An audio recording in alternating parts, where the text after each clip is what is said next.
excited, like I am so elated to be getting these motivational videos up and running to you guys, okay? Now listen, before I start my video, I do want to start off by saying that if you are loving the content that I produce, please be sure to subscribe by hitting the subscribe button and also hitting the bell right next to it so that you can get notifications every single time I upload a video, okay? So don't miss out, all right? Now, today I want to talk to you guys about fear of failure / embracing failure. Like, I was trying to pick a topic, but I think what I'm about to talk about is like a mixture of both, but it's really focused on failure just from two different angles, you know? And okay, let's get right into it. I want to start off by telling you guys a story about myself, you know. If you're new to my channel, guys, I am a photographer by profession, and I thought I'd say, you know what, Phylicia, if you're going to talk about failure, be sure to put one of your own stories of failure in that conversation too, because, you know, I just try to be as transparent as possible. Like, I really try to be as real as possible with you guys, and just try to show you guys a lot of what I've been through. And, you know, I just seen talking out of my head, you know, like the things that I talk to you guys about are really stuff that I've experienced, you know. So having said that, right, this was about 5 to 6 years ago, like 5 to 6 years ago, right? I was literally very new at photography. This was one of my first photo shoots, very new at photography. And so I had done some images for a client, and long story short, I distributed the photos to her, and when I gave it to her, you know, she just looked at them and she didn't really say anything, you know, like she just looked at them and she was like, you know, okay, thank you. And so I just went in my car, I just was driving, I drove off, and I saw she called me back. Like, it was she rang my phone and she called me back. And I remember my heart literally dropping, like my heart literally sunk. Okay, because like my intuition just was telling me that something was wrong. Like, my intuition just was telling me that something was wrong. And so when she called me, she just was like I don't even know if I say hello too good. Like, she just was like, Phylicia, I am so disappointed in these photos. Like, she was like, Phylicia, I am extremely disappointed, and you know, I'm really not pleased with them. Like, she wasn't carrying on bad and like cursing at me and stuff like that, but she just was telling me how dissatisfied she was.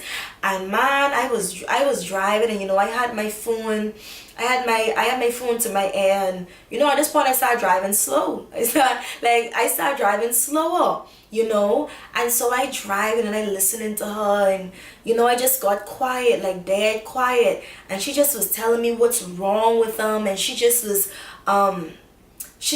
you know, just telling me, you know, what she don't like about them. And then she told me, she started telling me how she showed other people them, and everybody who she showed hated them. And you know, it was just a lot of hurtful things she was telling me. Not saying that it wasn't the truth, because you know, she wouldn't tell me that if she didn't really think that, you know. And so, man, that woman don't even know, like, she don't even know how she literally almost put me to an end that day. Like, seriously, like, I was so heartbroken. Like, I was so hurt. Like, listen to me, I was so hurt after I hung up from the lady. And you know what's the thing? I gave her an option. I even was like, okay, well, you know, you want me to do it again, or you want me to try edit it a different way? And she just was so disappointed. It was like she didn't even have nothing to do with me at that point. Like, seriously. And man, when I hung up from that woman, when I say I cried my eyes out, like, listen to me, like, the words what that woman was telling me, what the lady was telling me, like, it cut so deep into my spirit. It cut so deep into my spirit at the time, because everything was new to me, you know. Like, failure at the time for me was just not passing a test or not doing well on a test in high school. But like, entering the real world and like having my own business, well, full accountability and responsibility fell on me only. Like, it was just so much pressure. Like, it's the same thing, like if you're a parent or a guardian and you have mouths to feed, you have bills to pay, like, the pressure's way on, because you're not only living for you, you're living for somebody else. So in the same way, it was my first time experiencing such great failure. And man, I remember being on the side of the road And I literally was crying. I was talking to God, and I just was like, God, I ain't signed up for this. Like, I know you tell me this photography thing is what I'm supposed to be doing, but right now I just feel like I ain't prepared. Like, I just feel like now ain't the time. Like, maybe later on in life. Like, I just knew that I wasn't mentally prepared at the time.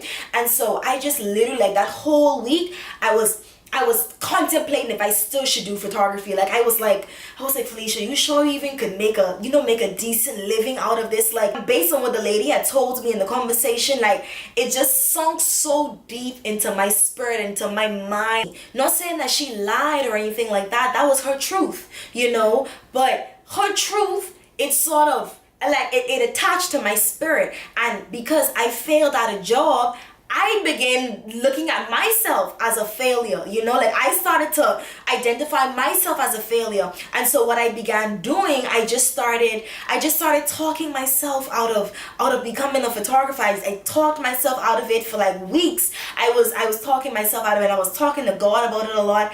And then I said, you know what? I just woke up one morning and I said, you know what, Phylicia, still try.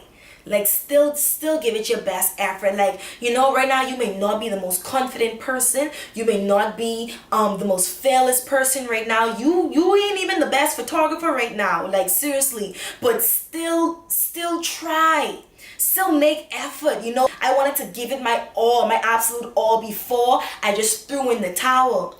And the moral of that story, or what I want you to get from that story before I continue, is that don't make permanent decisions off of temporary situations. Me failing at what I did, that was a temporary failure. That was a temporary situation in my life. But that one failure does not amount to the hundreds of other photo shoots that I did for clients who were more than satisfied. And so, having shared that story with you guys, now I want to really get down to the nitty-gritty of why I feel as though we are so afraid of failure. I feel like the number one issue is because somehow we intertwine or we connect failure with our identity. It's like Phylicia Duncombe is a failure. Like she can't do anything. She isn't successful. That's who she is as a person. And while I was so close to having that mindset back then in the story that I shared with you guys, it's so important to detach yourself from what you do. Like, seriously, I can't even describe to you guys how important it is to detach yourself from the acts that you do. Because guess what? We are all human. We fail. We're not perfect. Like, we make mistakes. We mess up. That's just naturally us. That's our nature. You understand? That's our nature. But who we are as a being, and who we are as at the core of us, at the inner core of us, we are destined for greatness. Like, we are literally filled with so much endless possibilities, so much potential, so much goodness, and I honestly feel like just being created by God itself is a prime example of that. I also want to say that I feel as though another reason why we're so afraid of failure is because we care so much of how we're going to be perceived by society.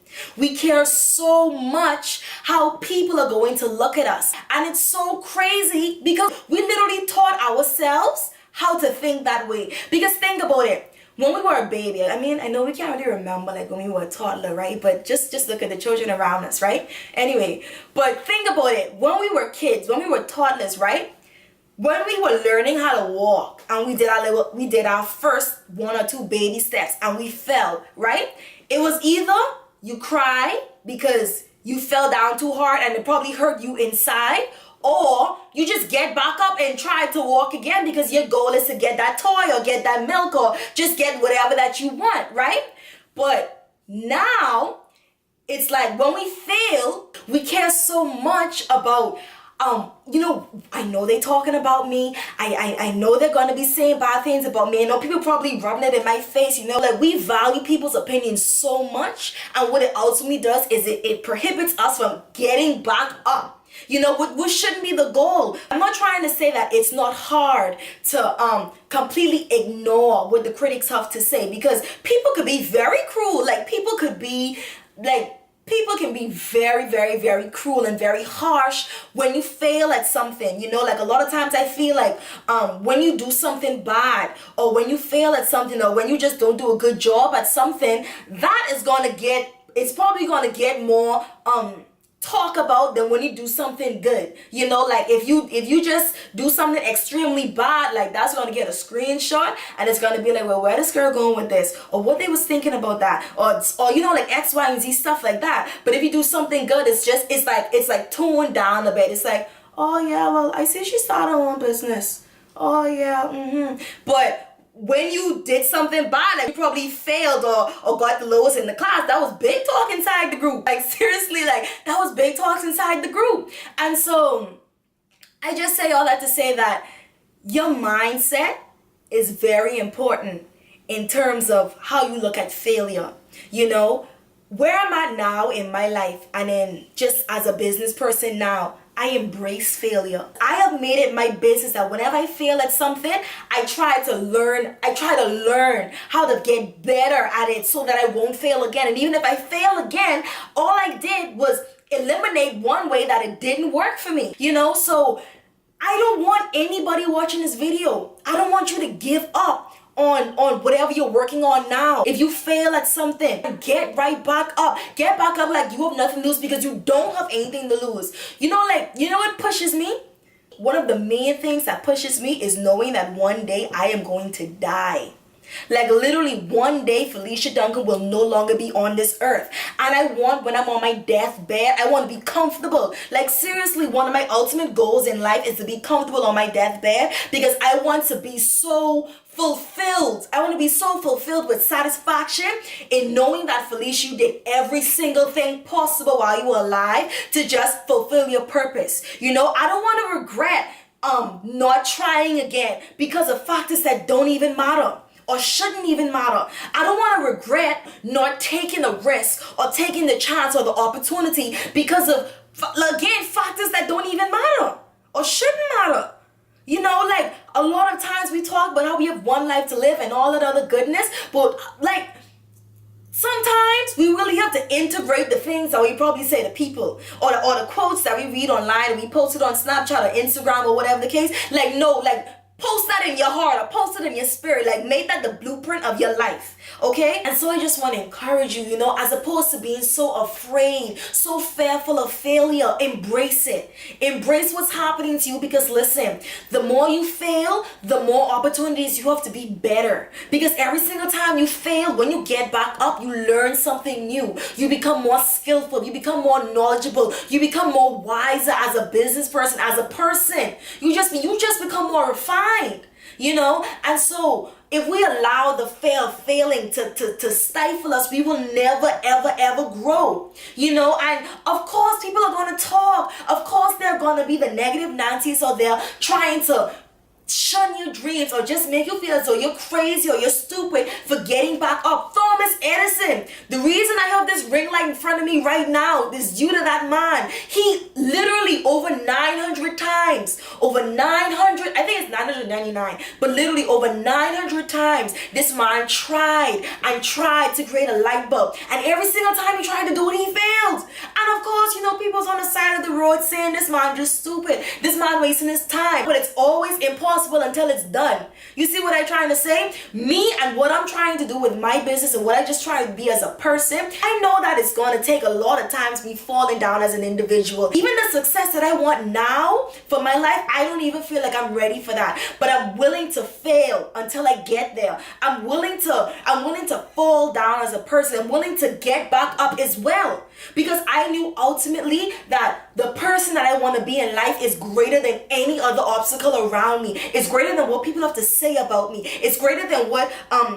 obstacles may come my way. You know, it's just greater than any circumstance that I can ever face. You know? And so yeah, guys, I just really hope that you were inspired by this video. I just pray that you would find the courage to look up. When you're falling down, I pray that you find the courage to just keep pressing on. You know, because there's nobody in this world that you can count on other than yourself. You know, so it's like if you give up on yourself now, you can't expect your parents or your friends to carry the weight for you forever. At some point, they're going to get tired of that. You know? And so you have to be completely accountable for your life, completely accountable for your success, and not make excuses. You know, I feel like a lot of times when we talk about our failures, we make excuses. Oh, I didn't have enough money, I didn't have the support of no, like this, like Beyonce ain't no better than you. JC ain't no better than you. If God created the two of y'all, he created y'all equally. The only difference is that they're probably using their hours more wisely. The only difference is that they don't let external factors tamper with their spirits. You know, that's the only difference. And I'm just trying to encourage you guys to get to the state of mind. Get to the state of mind where things that matters to you, or whether it's the opinions of others, whether it's just, you know, feeling small or not feeling good enough, whether it's insecurities, you have to get to a point in your life where those things don't matter.